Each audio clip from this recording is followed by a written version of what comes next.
Welcome back to my Del Mar video series recaps. This week we're going to recap week 4 and then we're going to preview week 5. Now the polytrack, as we had mentioned, as the meet's been going on, the polytrack surface is less and less speed favoring. Week 1 we had 16 wire-to-wire winners. Week 2 we were down to 12. Week 3 we had 9. And then week 4 we only had 4. And 2 of those 4 wire-to-wire winners were at 6.5 furlongs. And all of them were in sprint races. So still, as we had mentioned all along, in sprint races, early pressing speed, still doing well, not as well as early in the meet, but still winning. And in route races, throughout the meet, it's been stalkers and closers doing best in those two-turn races. But as you can see by the trends, as we get deeper into this Del Mar meet, less and less wire-to-wire winners. Now the turf course, the rail fluctuated between 7 feet and 14 feet last week. It played fair, except turf sprints. Throughout the meet, its early pressing speed has been strong in turf sprints. We had a couple more wire-to-wire winners in those 5 furlong turf sprint races.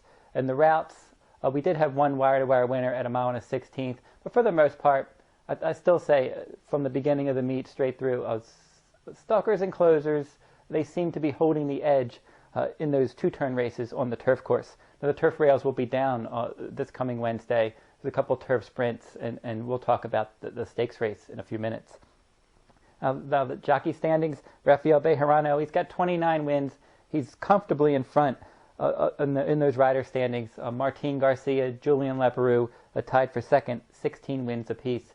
Then we had Edwin Maldonado behind them at 15 wins, and then Mario Gutierrez, who had a good week last week, sitting at 13 victories. Now your trainer standings, John Sadler leads the way with 14 wins. Bob Beffert's got 12. Then we have Jerry Hollendorfer at 11, and Doug O'Neill at 10. And Doug O'Neill was the trainer of the week last week. He did have 3 wins on Wednesday, 2 more on Thursday, and then he sprinkled in a few more throughout the week as well to get up to 10 wins. He had that slow start. He's doing much better now. Now your jockey trainer teams that are doing well right now, Rafael Bejarano and Jerry Hollendorfer, they're doing well again. They were really hot earlier this year at Santa Anita into Hollywood, cooled off a bit. Maybe they're starting to catch fire once again. But throughout the year, they've been winning races together. And Mario Gutierrez and Doug O'Neill, both of them moved up the standings last week, and they did team up for a few wins.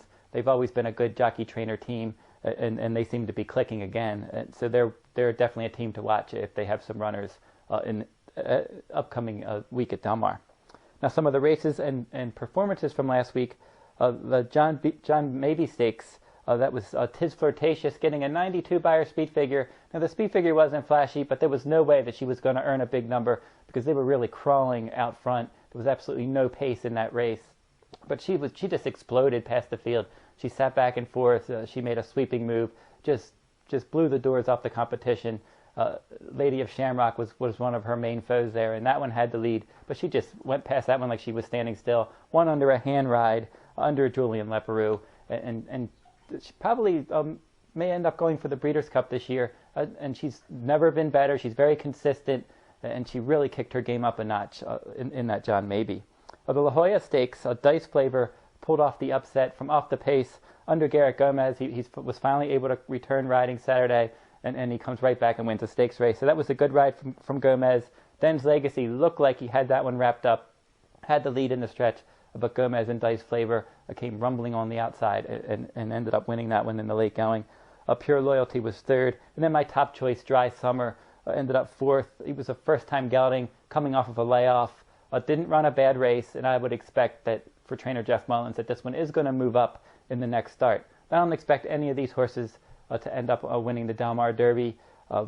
Some of the other horses from the Ocean side, like Gabriel Charles, are going to be big threats. But out of all the horses coming out of this race, I'm going to still follow Dry Summer because this one could improve second off the layoff and then continue on from there. Now, once again, we have a Pick 6 carryover. This has been the theme for the Wednesdays. These cards on Sundays have been very tough, and we've carried over again more than $255,000 Pick 6 carryover going into August 14th. And you can find those selections and free tickets over at pick6blog.com. Every day that Del Mar runs in Southern California racing for Hollywood, Santa Anita, and Del Mar, I have all the Pick 6 tickets on a daily basis of free selections, free spread pick six tickets over at pick6blog.com. Now let's look at the feature race from Wednesday, August 14th. That'll be the $90,000 Green Flash Handicap, 3-year-olds and up, and they're going to be going 5 furlongs on the turf course. As we mentioned, the turf course at 5 furlongs is favoring speed. We've had 10 races, 4 wire-to-wire, and 9 of those 10 horses were on or near the lead that ended up winning those races. So you definitely want to have a horse that looks like that's going to be close to that pace. Now, Distinctive Passion, number 4, is going to be your morning line favorite at 5-2. He's probably one that he's going to go out there and he's going to try to take the lead and go wire to wire. But he's not going to offer a lot of value. Maybe another horse that has speed that will offer a little bit more value. The horse on the outside, Wired for 220. Rafael Bejarano is going to ride this one, number 8 at 7-2 morning line. Has good early pressing speed, doesn't need the lead, and will probably sit a good trip just off of Distinctive Passion. Try to take the lead and maybe hold off the late runners for that horse. Just won on the Polytrack surface in July at Del Mar, switching to the turf. He's run 3 times on turf overall with a win and a third, and that win was a turf sprint at Del Mar. The stakes races this weekend, we have the Grade 1 Del Mar Oaks. That'll be on Saturday, August 17th. And Julian Leparoux has some live mounts in these stakes races this weekend. He's going to ride Discreet Mark in that Del Mar Oaks, and that horse looks like it could be a live contender shipping in for Christophe Clement. And then on Sunday, August 18th, the Grade 3 Rancho Bernardo. Curvy Cat is going to be Leparoux's mount there. That one could end up making some noise in that race. So look out for Julian Leparoux in some of these stakes races. As I mentioned, he did win on Tiz Flirtatious. He's the second leading rider. He's having a good meet, and he's especially good in these turf races, especially when he can come from a little bit off the pace. And that'll wrap up this week's video. One more quick reminder, if you like playing handicapping tournaments, go over to DerbyWars.com.